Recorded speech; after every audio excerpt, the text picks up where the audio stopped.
Audio clear है? एक बार comment section में बता दीजिए, इसके बाद हम अपने इस सेशन को, इस क्लास को स्टार्ट कर देंगे।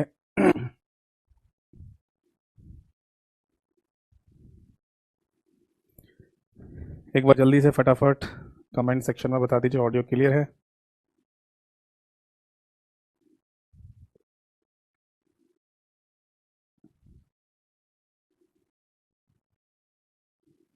बाद हम अपने इस सेशन को, इस क्लास को स्टार्ट कर देंगे। ठीक है जी, ऑडियो एकदम क्लियर है, परफेक्ट है। और शुरू करते हैं अपने इस सेशन को और अपनी इस क्लास को। ठीक है, तो जैसा कि ना लास्ट क्लास में मैं आप सभी लोगों को कंप्यूटर हार्डवेयर के बारे में पढ़ा रहा था, और कंप्यूटर हार्डवेयर में स्टोरेज वाली कैटेगरी चल रही थी, तो उसी में अभी दो चीज़ें और बची हुई हैं। एक तो ऑप्टिकल डिस्क के बारे में जानकारी लेना जरूर मतलब बचा हुआ है, और एक इलेक्ट्रिकल डिवाइसेस के बारे में भी जानकारी हमें लेनी है।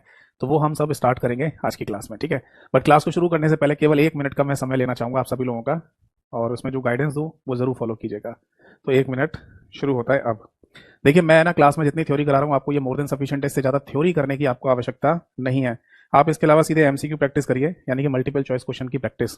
ठीक, और उस मल्टीपल चॉइस क्वेश्चंस की प्रैक्टिस में भी आप सबसे पहले पीवाईक्यू पढ़ें तो सबसे बढ़िया होता है, यानी प्रीवियस ईयर पेपर में आए हुए क्वेश्चन। इसके लिए आपको क्या करना है, मेरे यूट्यूब चैनल पे जाना है, कंप्यूटर बाय यतेंद्र सर के नाम से है, उसे सब्सक्राइब कर लीजिए, और वहां पर कम्युनिटी वाले सेक्शन को डेली बेसिस पर चेक किया कीजिए, और देखिए कितने क्वेश्चन आपसे आते हैं। आप जब उन क्वेश्चन आंसर को करेंगे ना, तो आपको लगेगा कि हमारा एक मॉक टेस्ट हो जाता है। ठीक, डेली बेसिस पर। फिर आप चले जाओ प्लेलिस्ट वाले सेक्शन में, वहां पर आपको एक प्लेलिस्ट मिलेगी MCQ practice for all exam. उसमें जितनी क्लासेस हैं और आए सारी देखनी है आपको। मैं कुछ और प्लेलिस्ट भी बना रहा हूँ, उनको भी फॉलो आप कर सकते हैं अपने एग्जाम के अकॉर्डिंग। अगर आपको मेरी ये एमसीक्यू पीवाईक्यू की पीडीएफ फाइल वगैरह चाहिए, या किसी चैप्टर या किसी टॉपिक की पीडीएफ फाइल चाहिए, तो सब आपको मेरे टेलीग्राम चैनल पर मिल जाएंगी। टेलीग्राम चैनल का नाम भी सेम ही है, कंप्यूटर बाय यतेंद्र सर। अगर किसी को ये दोनों ऑफिशियल चैनल से जुड़ने में दिक्कत हो रही है, तो आप सीधे मुझे टेलीग्राम या व्हाट्सएप दोनों में किसी पर भी अपने बैच का नाम लिखकर मैसेज कर देना। मेरे ऑफिशियल लिंक आपके पास आ जाएंगे, और ये दोनों मेरे एक ही नंबर से चलते हैं, 8448832987। 1 मिनट समाप्त हुआ। तो चलिए शुरू करते हैं आज के सेशन को, इस क्लास को। सबसे पहले नमस्कार सभी को, सभी का नमस्कार। देखो जी, आज की डेट डाल देते हैं सबसे पहले। 18 सितंबर 2024 आज की डेट है, आज की तारीख है। और हमारा जो मुख्य चैप्टर या टॉपिक चल रहा है बेटा, इसका नाम है कंप्यूटर हार्डवेयर। ठीक है जी, हिंदी में भी है ना, हार्डवेयर को हार्डवेयर के नाम से ही बोला जाएगा। ठीक, तो जैसे कि ना लास्ट क्लास में मैं आपको समझा रहा था स्टोरेज डिवाइसेस के बारे में, एक बार जल्दी से कैटेगरी का नाम लिख लेते हैं। स्टोरेज डिवाइसेस, हिंदी में इन्हें कहा जाएगा भंडारण युक्तियां। ठीक है जी, भंडारण युक्तियां यानी कि स्टोरेज डिवाइस। और स्टोरेज डिवाइस में जो कैटेगरी हम अभी इस समय पढ़ रहे हैं, उसका नाम है बेटा डायरेक्ट एक्सेस मेमोरी, जिसको शॉर्ट में डैम भी कहा जा सकता है। ठीक है, इसका मेथड क्या है ये आपको पता ही है। अब डायरेक्ट एक्सेस मेमोरी में भी हम आज की क्लास में डिस्कस करने जा रहे हैं बेटा ऑप्टिकल डिस्क को। ठीक है, इनको हिंदी में भी और इंग्लिश दोनों में ही ऑप्टिकल डिस्क नाम दिया जाता है, ऑप्टिकल डिस्क। ठीक है, अब देखो ऑप्टिकल डिस्क के एग्जांपल है ना, मैंने कई सारे आपको लिखवाए थे, जैसे कि सीडी, डीवीडी, ब्लू रे डिस्क, ये सभी ऑप्टिकल डिस्क के उदाहरण या एग्जांपल होते हैं ना। तो इनको समझेंगे, इन एग्जांपल को भी। पहले इसका कॉन्सेप्ट समझ लेते हैं। ठीक है देखो, सबसे पहले तो ये देखिए कि कोई भी ऑप्टिकल डिस्क है आपके पास, जस्ट सपोज दैट ये एक ऑप्टिकल डिस्क है, तो ये बेसिकली प्लास्टिक की बनी हुई डिस्क होती है। इसको हम प्लास्टिक डिस्क बोल सकते हैं। ठीक है, और इस प्लास्टिक डिस्क के ऊपर भी है ना एक लेयर चढ़ी होती है, यानी कि यहाँ इस लेयर, प्लास्टिक डिस्क के ऊपर एक लेयर या सतह चढ़ाते हैं। वो भी एक विशेष प्रकार की प्लास्टिक की लेयर ही होती है, जिसे पॉलीकार्बोनेट प्लास्टिक कहा जाता है। पॉलीकार्बोनेट प्लास्टिक, यानी कि एक प्लास्टिक की डिस्क के ऊपर एक और लेयर चढ़ा देते हैं जो पॉलीकार्बोनेट प्लास्टिक की होती है, एक विशेष प्रकार की प्लास्टिक है ना। अब फाइनली इस जो लेयर है ना पॉलीकार्बोनेट की, इसके ऊपर एक लाइट डाली जाती है, और उस लाइट से ही यहां पर डेटा को राइट किया जाता है, लिखा जाता है। अब क्वेश्चन में ये पूछा जा सकता है सबसे पहला, कि जितनी भी ऑप्टिकल डिस्क होती हैं ये बेटा किस टेक्नोलॉजी पर काम करती हैं, यानी कि इनकी तकनीक का नाम बताइए, टेक्नोलॉजी का नाम बताइए। तो इसका सही आंसर है बेटा लेजर टेक्नोलॉजी। हम यहां पर लिखेंगे laser technology.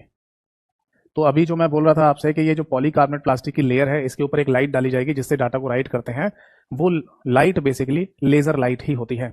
I hope so कि लेजर का है ना फुल फॉर्म आप सभी लोगों को पता होगा, अगर नहीं पता तो नोट कर लीजिए। इसे बोलते हैं light amplification, light amplification by stimulated emission of radiation, emission of radiation के नाम से इसको बोला जाता है। तो बेसिकली लेजर एक लाइट ही होती है और इस लाइट का इस्तेमाल करते हैं ऑप्टिकल डिस्क की सरफेस पर डाटा को राइट करने के लिए। कैसे, समझाता हूं। जब सीडी या डीवीडी या बीआरडी, ये तीनों एग्जांपल होते हैं ऑप्टिकल डिस्क के, इसको जब सीडी डीवीडी ड्राइव में या ब्लू रे डिस्क ड्राइव में लगाया जाता है तो अंदर है ना एक लेंस टाइप का होता है, लेंस जैसे नहीं होता है, तो इस टाइप का एक है ना आपको हार्डवेयर डिवाइस मिलेगी और उस लेंस से ना लेजर लाइट निकलती है जो सीडी की सरफेस पे जाके टकराती है। अब जैसी वो टकराती है ना लेजर लाइट, सीडी की सरफेस जो पॉलीकार्बोनेट प्लास्टिक की बनी हुई है उस पर ऐसे स्पॉट्स बनना शुरू हो जाते हैं। क्या बनना शुरू हो जाते हैं? स्पॉट्स। और यही स्पॉट्स आपका डेटा होता है। जैसे सपोज दैट कि आप किसी सीडी में कोई मूवी डाल रहे हैं, कोई पिक्चर गाने वगैरह डाल रहे हैं, कोई पीडीएफ फाइल डाल रहे हैं सीडी में, तो डाटा आपका ना इसी फॉर्म में, इसी स्पॉट्स की फॉर्म में कह दो या डॉटेड फॉर्म में यहाँ पर स्टोर हो रहा होता है। और ये डॉट्स या स्पॉट्स किससे बन रहे होते हैं? लेजर का इस्तेमाल करके बन रहे होते हैं। समझ में आ गई बात? तो ये चीज़ है ना आपको यहाँ पर ध्यान रखनी है। तो लेजर से यहाँ पर डेटा को राइट किया जा रहा है, ठीक है, इसलिए बोले लेजर टेक्नोलॉजी का इस्तेमाल करते हैं। एक शब्द है ना हम यहाँ पर और भी यूज करेंगे, यहीं लिख लीजिए। सीडी के केस में जब डाटा को राइट किया जा रहा होता है तो बर्निंग ऑफ डिस्क शब्द का इस्तेमाल भी किया जाता है। हिंदी में इसको बोलेंगे डिस्क का जलना। अब ऐसा क्यों बोलते हैं कि सीडी में जब डेटा राइट किया जा रहा है तब है ना सीडी का जलना, ऐसा शब्द इस्तेमाल करते हैं? इट्स बिकॉज ऑफ लेजर की वजह से, स्पॉट्स बनने की वजह से, मतलब लेजर के द्वारा जो स्पॉट्स बनाए जा रहे हैं ना, तो इसी वजह से कहा जा रहा है कि सीडी बर्न हो रही है या ऑप्टिकल डिस्क बर्न हो रही है, जल रही है। बट जलने का मतलब ये नहीं होता कि इसमें से आग निकलने लगे, धुआं निकलने लगे, चिंगारी उठने लगे, ऐसा नहीं है। इसका मतलब बस है कि जलकर स्पॉट बन गया है वहां पर, ठीक है। आपने देखा होगा आजकल जैसे टैटू वगैरह बनवा लेते हैं लोग आग, और फिर उन टैटू को जब हटवाने जाते हैं तो एक लेजर टेक्नोलॉजी के द्वारा उस टैटू को हटाया जा सकता है, कहीं हद तक हल्का किया जा सकता है। तो है ना ऐसा दिखाते हैं वीडियोस वगैरह में कि लेजर लाइट आ रही है ऊपर से और जैसे आपके हाथ पर टैटू बना हुआ है तो ऐसे पट पट पट पट ऐसे आवाज होती रहेगी और जो ब्लैक ब्लैक है ना वो व्हाइट सा हो जाता है वहां पर। तो ऐसे ही समझ लो कि वो स्किन उस जगह की जल रही है ना। तो इसी तरीके से समझ लो पॉलीकार्बोनेट प्लास्टिक की जो लेयर है उसको उसको जलाकर है ना वहाँ एक स्पॉट बनाया जा रहा है, इसीलिए कह देते हैं बर्निंग ऑफ डिस्क। यानी कि बर्निंग ऑफ डिस्क कहने का मतलब क्या होता है? That is writing process of data. समझ में आ गई बात या नहीं? यानी डाटा का या डाटा को लिखे जाने की प्रक्रिया, लिखे जाने की प्रक्रिया को क्या कहा जाता है? इसी को बर्निंग ऑफ डिस्क के नाम से बोल दिया जाता है। ठीक है जी, नोट कर लीजिए इसको, कोई डाउट है तो पूछिए। तो आई होप सो है ना यहाँ तक की कहानी आप सभी लोगों को समझ में आ गई होगी, ठीक है, कि हम ऑप्टिकल डिस्क के केस में बर्निंग ऑफ डिस्क जैसे शब्दों का इस्तेमाल क्यों करते हैं। ठीक है, चलिए, तो ये हो गया इसका एक बेसिक कॉन्सेप्ट। अब ऑप्टिकल डिस्क में ना बेसिकली हमारे सामने 3 एग्जांपल होते हैं, सीडी, डीवीडी और बीआरडी। इनके बारे में भी थोड़ी सी नॉलेज बता देता हूँ आपको, ठीक है। बाकी मैं आप सभी लोगों को बोलूंगा कि अगर आप नोट नहीं कर रहे तो कोई दिक्कत वाली बात नहीं है, आपको as it is class PDF मिल जाएगी मेरे टेलीग्राम चैनल पर, और टेलीग्राम चैनल का नाम आपको पता ही है, that is computer by Yatendra sir, जिसकी जानकारी मैं क्लास की शुरुआत में दे रहा था। आपको लिखने की जरूरत नहीं है तो मत लिखिए, एज इट इज लिखा हुआ सब मिल जाएगा आपको, क्लास पीडीएफ आपको मिल जाएगी। उसे डाउनलोड करके आप प्रिंट आउट भी निकलवा सकते हैं, और अगर मोबाइल या कंप्यूटर में पढ़ना है तो कंप्यूटर में, मोबाइल में भी पढ़ सकते हैं। ध्यान से सुनते रहिए बस एक बार, ठीक है। अब आगे देखिए, जब हमने देखा कि ऑप्टिकल डिस्क में हमारे सामने एग्जाम्पल कौन कौन से हैं, तो पता चला कि टोटल मिला के हमारे सामने 3 एग्जाम्पल आते हैं। सबसे पहला आता है सीडी। अब देखो सीडी में भी है ना, पहले तो आप सीडी की फुल फॉर्म लिख लो। सीडी को है ना कॉम्पैक्ट डिस्क के नाम से बोला जाता है, और सीडी में भी है ना बेसिकली 3 नाम हमें देखने को मिलते हैं। कौन कौन से? एक तो मिलता है सीडी आर, जिसमें आर का मतलब होता है बेटा रिकॉर्डेबल। कई बार ऐसा ही क्वेश्चन बहुत बेसिक सा पूछ लिया जाता है कि बताओ सीडी आर में आर का मीनिंग क्या है, तो आंसर होगा रिकॉर्डेबल। फिर इसके बाद है ना आगे बढ़ेंगे तो हमें एक और सीडी का टाइप देखने को मिलता है जिसे बोलते हैं सीडी आर डब्ल्यू। इसका मीनिंग होता है कॉम्पैक्ट डिस्क री राइटेबल, री राइटेबल। और एक और टाइप हमें देखने को मिलता है दैट इज सीडी रोम, जिसको compact disk read only memory के नाम से बोला जाता है। ठीक है जी। तो अब बात ये आती है कि इन तीनों सीडीज में ना डिफरेंस क्या होता है। सीडी हम लोगों ने भी इस्तेमाल किया है, हम भी मार्केट से कभी ना कभी कोई मूवी या पिक्चर या गाने की सीडी लाए होंगे, या कभी ना कभी हम कोई ब्लैंक यानी खाली सीडी भी लाए होंगे मार्केट से, जिसका इस्तेमाल हमने डाटा को स्टोर करने के लिए किया होगा, है ना। तो बात ये आती है कि हम जो मार्केट से कभी ब्लैंक सीडी खरीद के लेके आए जो 8 या 10 रुपए की आती है, वो कौन सी सीडी है इनमें से? तो आंसर है ये वाली सीडी रोम, जिसको रीड ओनली मेमोरी के नाम से बोला जाता है। एक्चुअली रीड ओनली मेमोरी कहने का ही मतलब होता है ना कि आप उसमें डेटा एक बार राइट कर दो, फिर हमेशा रीड कर सकते हो, राइट ऑपरेशन दोबारा नहीं होगा। देखो वैसे तो हमें पता है कि हमारे कंप्यूटर में एक रीड ओनली मेमोरी नाम की मेमोरी भी लगी होती है कंप्यूटर के मदरबोर्ड पर, एक आईसी चिप के रूप में। बट रीड ओनली मेमोरी शब्द है ना और भी बहुत जगह इस्तेमाल में लाया जाता है, जैसे यहाँ पर भी ला रहे हैं। तो अब इसका मतलब ये नहीं होता कि सीडी, जो सीडी हमें दिखाई देती है, और रीड ओनली मेमोरी जो कंप्यूटर के मदरबोर्ड पर लगी है, वो दोनों ये है, नहीं, एक ही है। यहाँ पर केवल रीड ओनली मेमोरी यानी रोम कहने का मतलब ये होता है बेटा एक प्रॉपर्टी की वजह से, क्योंकि ध्यान रखना है कि जो रीड ओनली मेमोरीज होती हैं उनकी अपनी एक प्रॉपर्टी यानी कि गुण भी होता है, और उस प्रॉपर्टी या गुण का नाम क्या है, दैट इज वॉर्म, WORM। इसका फुल फॉर्म क्या है, that is write once read many. यानी आप इस मेमोरी के अंदर है ना केवल एक ही बार राइट ऑपरेशन कर पाएंगे, इसके बाद रीड ऑपरेशन है ना कितनी बार भी कर सकते हैं। तो कोई भी किसी भी प्रकार की मेमोरी हो जिसकी प्रॉपर्टी अगर यही है यानी कि राइट वंस रीड मैनी, तो आप उस मेमोरी को रोम यानी रीड ओनली मेमोरी कह सकते हैं। जैसे कंप्यूटर के मदरबोर्ड पर लगी हुई रीड ओनली मेमोरी एक अलग चीज है, और एक सीडी की अगर हम बात करें तो इसको भी रीड ओनली मेमोरी कहा जा सकता है। समझ में आ रही है बात? तो रीड ओनली मेमोरी कहने का मतलब होता है प्रॉपर्टी से राइट वंस रीड मैनी। तो जो मार्केट से 8 या 10 रुपए की सीडी हम खरीद के लेके आते हैं बेटा, वो यही होती है सीडी रोम। ठीक है।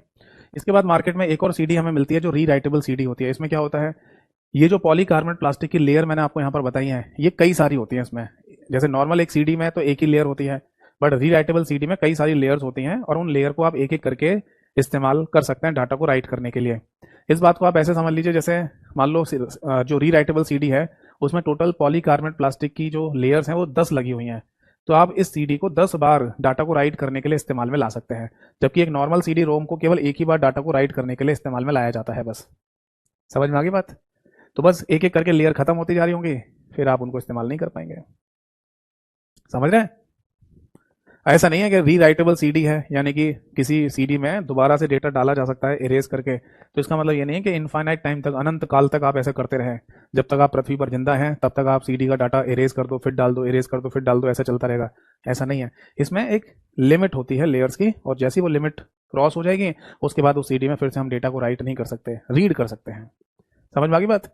और फिर आता है सीडी रिकॉर्डेबल, CDR। ये बेसिकली वो सीडीज होती हैं जो मैन्युफैक्चरिंग के टाइम पर ये ना प्रोग्राम कर दी जाती हैं। जैसे प्रिंटर के, मान लो प्रिंटर मैन्युफैक्चरिंग के टाइम पर नहीं, माफ कीजिएगा, ये वो सीडी हैं जिनमें पहले से डेटा को राइट करके दिया जाता हो, उनको बोल देते हैं जनरली, है ना। जैसे रीड ओनली मेमोरी वाली जो सीडी है, ब्लैंक की सीडी, ये खाली मिलती है हमको।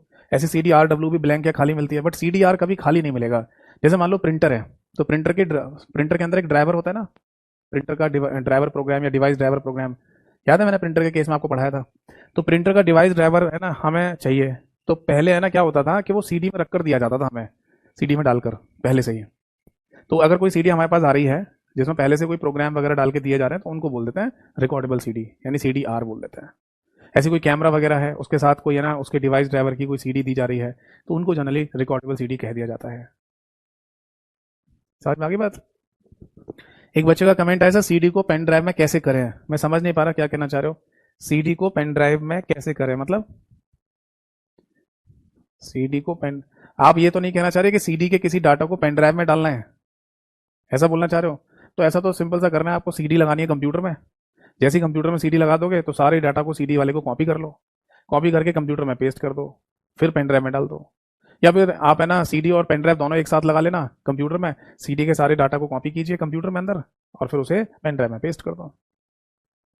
अच्छा एक पॉइंट और लिख लीजिए, चाहे तो है ना CDR हो, चाहे CDRW हो, चाहे CD रोम हो, इन तीनों की है ना memory capacity that is 700 megabytes की ही होती है, यानी कि 700 MB। इससे ज्यादा ये डाटा स्टोर नहीं कर पाती है। नोट कर लीजिए, कोई डाउट है तो पूछिए।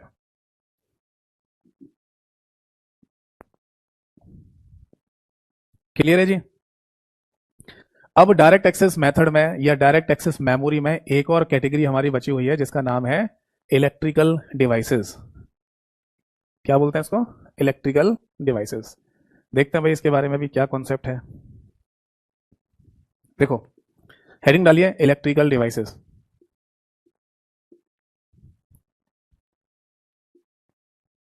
अगर हिंदी में कहना है तो विद्युतीय युक्तियां, आप इनको बोल सकते हैं, विद्युतीय युक्तियां। समझ में आ गई बात? अब देखो इलेक्ट्रिकल डिवाइसेस की अगर हम बात करेंगे ना, तो इसमें सिंपल सा मेथड है कि डाटा को स्टोर करने के लिए इलेक्ट्रिसिटी का ही इस्तेमाल किया जा रहा है। देखो अभी तक है ना हमने दो कैटेगरी पढ़ी, एक तो मैग्नेटिक मेमोरी वाली जिसके अंदर डाटा को स्टोर करने के लिए मैग्नेटिज्म अप्लाई किया जाता है, चुंबकीयकरण, है ना। और अभी पढ़ा हमने ऑप्टिकल डिस्क के बारे में, तो ऑप्टिकल में लाइट का यानी लेजर का इस्तेमाल किया जा रहा होता है। यहाँ पर है ना डाटा को स्टोर करने के लिए सीधे इलेक्ट्रिसिटी का ही इस्तेमाल किया जा रहा होता है। ठीक है, तो ये ध्यान रखना कि ये जितनी भी इलेक्ट्रिकल डिवाइसेस हैं इनमें डाटा स्टोर किसमें होता है? फ्लैश मेमोरी में, फ्लैश मेमोरी। और ये फ्लैश मेमोरी है ना, आप ब्रैकेट में ऐसे लिख लेना, इसको फ्लैश डबल ई पीरोम के नाम से भी बोला जाता है। तो लिख लीजिए, फ्लैश मेमोरी में डाटा स्टोर होता है, डाटा स्टोर होता है। अब इसको है ना एक एग्जांपल से समझिए। जैसे हमें ये पता है कि इलेक्ट्रिकल डिवाइसेस का एक उदाहरण पेन ड्राइव भी होता है, ठीक है। तो पेन ड्राइव अगर आपने कभी खोल के देखी है तो आपने नोटिस किया होगा कि कुछ इस तरीके का स्ट्रक्चर आपको देखने को मिलेगा पेन ड्राइव में। आजकल तो काफ़ी छोटी छोटी सी पेन ड्राइव आ गई हैं, बट पहले जो बड़ी बड़ी पेन ड्राइव आती थी तो उनको अगर कभी खोल के देखते थे ना तो हमें कुछ ऐसा दिखता था। ये पूरी पेन ड्राइव है, यहाँ 4 पिन दिखाई देंगे आपको। क्यों? क्योंकि ये यूएसबी टाइप ए वाला पोर्ट या कनेक्टर होता है। जैसे हमारे मोबाइल फ़ोन के चार्जर की जो केबल होती है उसमें भी जो चार्जर की तरफ केबल लगाई जाती है उसको भी क्या बोलते हैं? यूएसबी टाइप ए बोलते हैं। ये मैं आपको ऑलरेडी सब पढ़ा चुका हूँ पहले, ठीक है। तो जहाँ कहीं भी यूएसबी का कॉन्सेप्ट हो रहा हो, यूएसबी टाइप ए का, तो उसमें 4 पिन का इस्तेमाल किया जाता है डाटा को स्थानांतरित करने के लिए, सिग्नल ट्रांसफर करने के लिए। यहाँ जो 4 पिन होती हैं इनका भी अपना मतलब होता है, लिख लीजिए चाहो तो। जैसे कि पहली वाली पिन है ना, पेन ड्राइव को चलाने के लिए कंप्यूटर से 5 वोल्टेज का इलेक्ट्रिकल डाटा रिसीव करती है। दूसरी वाली पिन है ना, सेंडर पिन कहलाती है, यानी कि अगर आप पेन ड्राइव से कोई डाटा कंप्यूटर में डालना चाहते हैं। तीसरी वाली पिन कहलाती है रिसीवर पिन, यानी कि कंप्यूटर से कोई डाटा पेन ड्राइव में रिसीव करना चाहते हैं। और चौथी वाली पिन को जीएनडी यानी कि ग्राउंडेड कहा जाता है। ग्राउंडेड का मतलब यह है कि अगर हम एक जगह से करंट फ्लो करा रहे हैं तो दूसरे एंड पर या कहीं ना कहीं किसी एंड पर उसे रोकना पड़ेगा, हमें उसे ग्राउंडेड करना कह देते हैं, ठीक है। तो 5 वोल्टेज का इलेक्ट्रिकल करंट से पेन ड्राइव चलती है, जो कंप्यूटर से करंट आता है पेन ड्राइव के अंदर। एक पिन सेंडर वाली, एक पिन रिसीवर वाली और एक पिन को ग्राउंडेड के नाम से बोलते हैं। ये तो हो गया पिन का कॉन्सेप्ट। अब इसके अंदर जैसे हम देखेंगे तो पता चलेगा कि इसके अंदर हमको फ्लैश डबल ई पीरोम नाम की एक आईसी चिप लगी हुई दिखाई देती है। फ्लैश डबल ई पीरोम, आपने है ना ये चीज़ तो सुनी होगी ना, जब पेन ड्राइव खरीदते हैं तो उसकी एक मेमोरी कैपेसिटी होती है। जस्ट सपोज दैट एक एग्जांपल मान लेते हैं कि हमारे पास जो पेन ड्राइव है वो 16 जीबी की पेन ड्राइव है, 16 जीबी पेन ड्राइव, ठीक है। तो 16 जीबी बेसिकली पेन ड्राइव में होता क्या है? तो वो यही चीज़ होती है, यानी कि फ्लैश डबल ई पीरोम।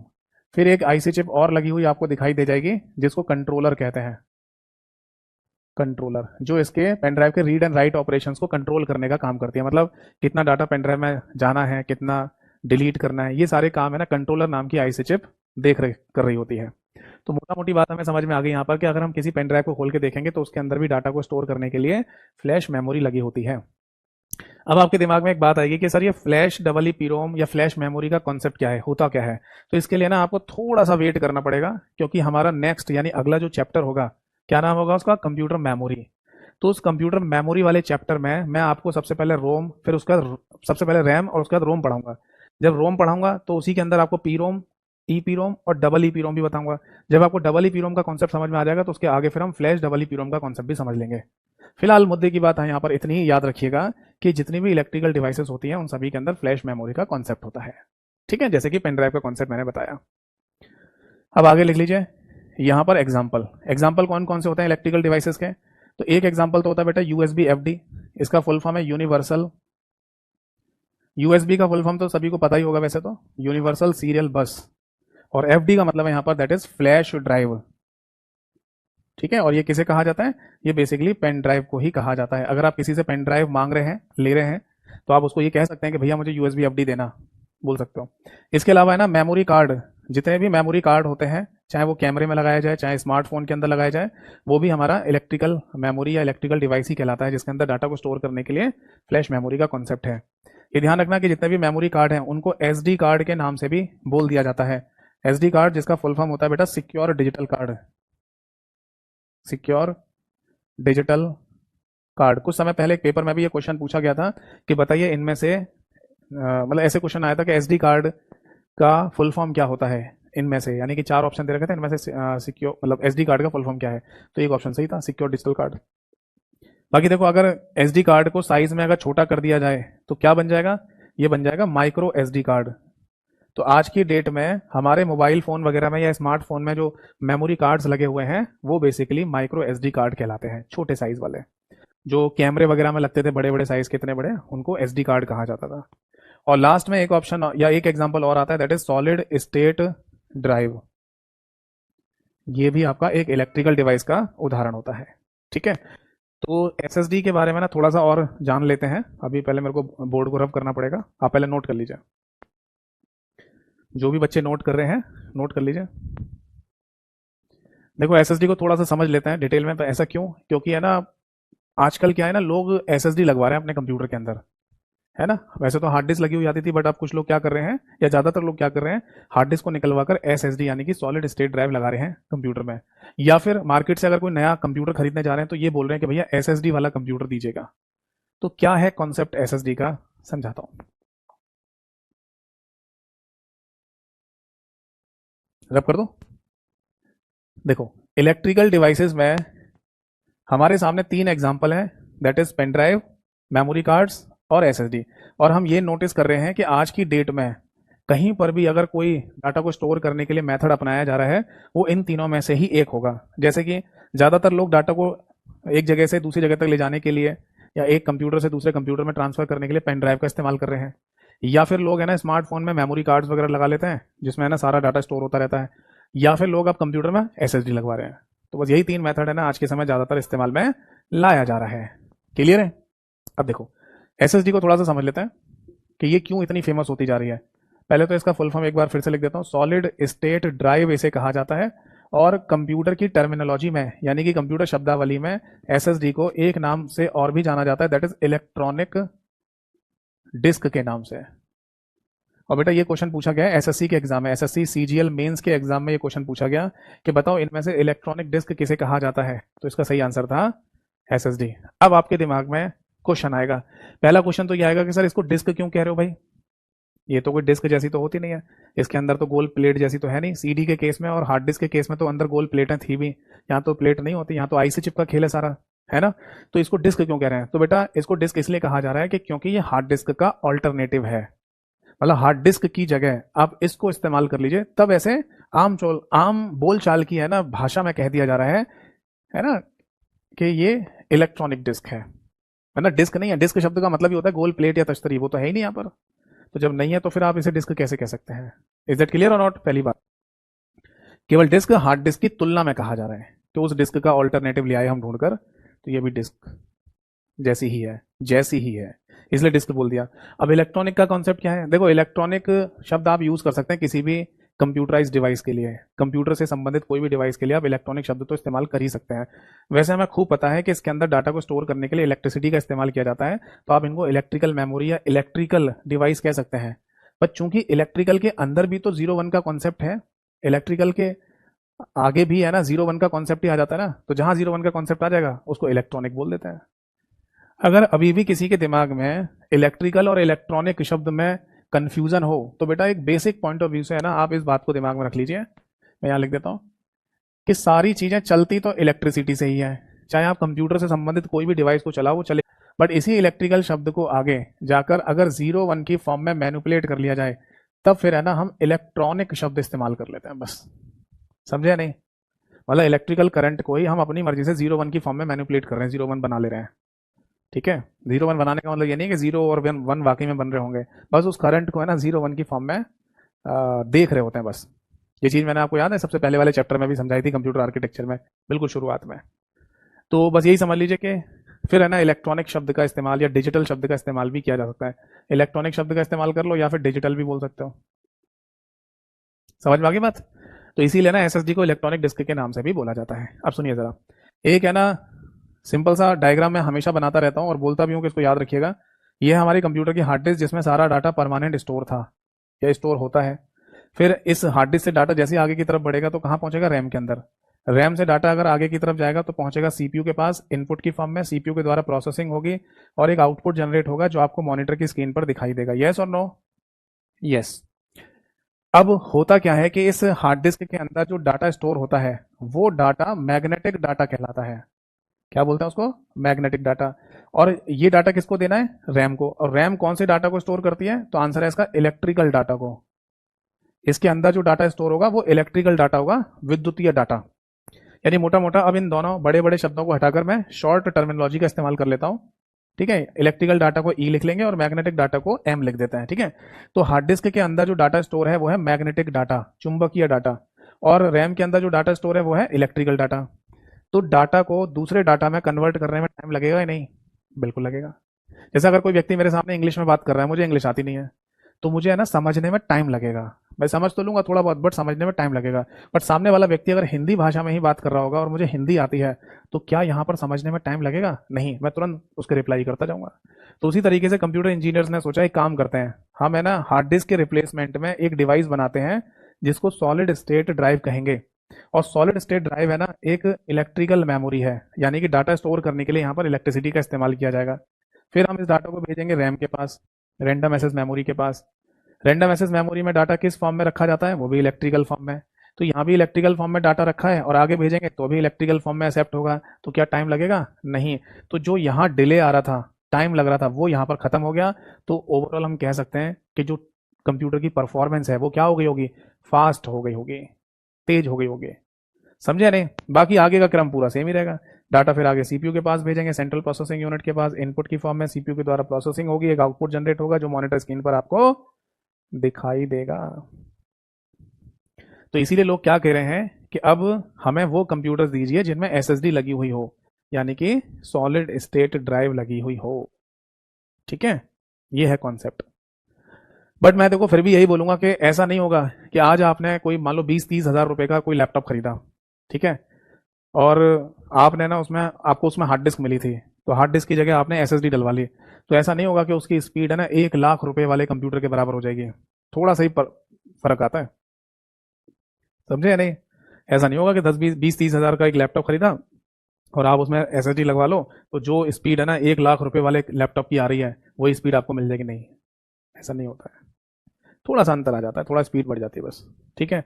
बाकी एक पॉइंट और लिख लीजिए, अगर आपसे ये पूछा जाए कि मैक्सिमम कैपेसिटी किसी एसएसडी की आज की डेट में कितनी है, तो बेटा मैक्सिमम कैपेसिटी है आज की डेट में दैट इज 100 टेराबाइट। ये नोट कर लीजिए। ठीक है, 100 टेराबाइट की एसएसडी बनाई जा चुकी है। बट चूंकि ये टेक्नोलॉजी नई है इसलिए ये अभी भी महंगी टेक्नोलॉजी है। यानी अगर आप मार्केट से एसएसडी लेने जाएंगे या एसएसडी लगवाएंगे अपने कंप्यूटर में तो थोड़ी कॉस्ट ज़्यादा पड़ेगी आपको। अभी एग्जैक्टली तो नहीं पता मेरे को कि क्या रेट चल रहा है मार्केट में, बट मैं कुछ टाइम पहले, कुछ महीनों पहले मैं गया था मार्केट में एसएसडी के बारे में पता करने। तो 1 टेराबाइट, 1 टीबी, यहाँ 100 लिखा है, तो 1 टीबी है ना, मैंने पूछा था तो करीब 8-9 हज़ार रुपए की मेरे को बता रहा था कि 8 से 9 हज़ार रुपए में 1 टीबी एक अच्छी कंपनी की आपको एसएसडी मिल जाएगी। वरना मार्केट में 100 कंपनी है जो एसएसडी बना रही होंगे, तो उनके प्राइसेस में अंतर हो सकते हैं। ठीक है जी। तो ये महंगी टेक्नोलॉजी है, जबकि है ना एक हार्ड डिस्क अगर आप खरीदेंगे 1 टेराबाइट की, तो वो आपको मुश्किल से ना 2-2.5 हज़ार रुपये, 3 हज़ार रुपये तक मिल जाती है। तो अंतर है दोनों टेक्नोलॉजी में। ठीक है, नोट कर लीजिए। तो ये 100 टेराबाइट वाली जो मैक्सिमम कैपेसिटी वाली एसएसडी है वो कहाँ यूज़ हो रही होगी? वो किसी ना किसी सर्वर वगैरह पे लगी होती हैं, सर्वर कंप्यूटर्स में। नॉर्मल हमारे कंप्यूटर में तो अगर कभी आपको देखने को मिलेगी तो 1 टेराबाइट, 2 टेराबाइट, बस इतनी मिलेगी, ये भी बहुत ज़्यादा होती है। ठीक है, नोट कर लीजिए, कोई डाउट है तो पूछिए। तो फाइनली है ना हमने कंप्यूटर हार्डवेयर वाला चैप्टर आज फिनिश कर लिया। इसमें इतना ही था, इससे ज़्यादा नहीं है। ठीक है, तो अब जैसा कि मैं देख पा रहा हूँ अभी ज़्यादा समय तो नहीं हुआ है, बट मतलब आधा घंटा या पौन घंटा मैं लास्ट क्लास में अगर मिल जाता तो ये टॉपिक लास्ट क्लास में ख़त्म हो जाता मेरा। पर चलो कोई बात नहीं, अगली क्लास में है ना अगले चैप्टर को शुरू कर लेंगे। ठीक है जी, क्या करें फिर अब? डाउट पूछ लो अगर कोई डाउट पूछना है तो, क्योंकि अगला चैप्टर है ना अगर हम शुरू कर देंगे बीच में, तो इस चैप्टर की जो हेडिंग होगी यानी कि टाइटल होगा वो क्या डालेंगे बैच में? कंप्यूटर हार्डवेयर डालें या कंप्यूटर मेमोरी डालें? तो मिश्रण हो जाएगा, मिक्सचर हो जाएगा। आधे बच्चे तो फिर यही मैसेज या कॉल करके परेशान करेंगे कि सर आपने ना कंप्यूटर मेमोरी वाला जो चैप्टर पढ़ाया है उसकी स्टार्टिंग की चीज़ कुछ मिस है, वो कहाँ चली गई? अब वो कहाँ पर होंगी? कंप्यूटर हार्डवेयर की लास्ट वाली क्लास में। तो ये मिश्रण हो जाएगा, हौच पौच, तो वो मैं नहीं चाहता। इसलिए काम करेंगे, कंप्यूटर मेमोरी जो हमारा अगला चैप्टर है उसे स्टार्ट करेंगे अगली नेक्स्ट क्लास में। कोई डाउट है तो पूछो बेटा।